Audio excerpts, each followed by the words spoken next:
ден, аз съм Жерка Игнатова от Съдебен спорт. Днес сме в махалата, където ще разберем един случай с открадната кола. Да вървим. Добър ден! Сега аз ще говоря! Добър ден, какво стана? Аз съм майката.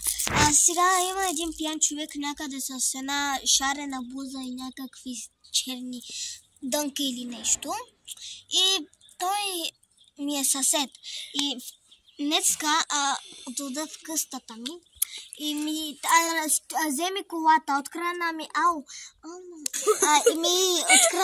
отвори ми колата, ключовите бяха там.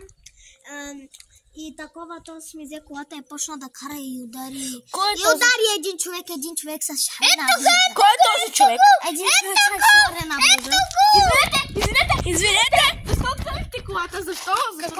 За каква кола става въпрос? Хората твърдят, че сте влезли с умоци, ще разбили сте колата. Защо сте откраднали колата? Чакай!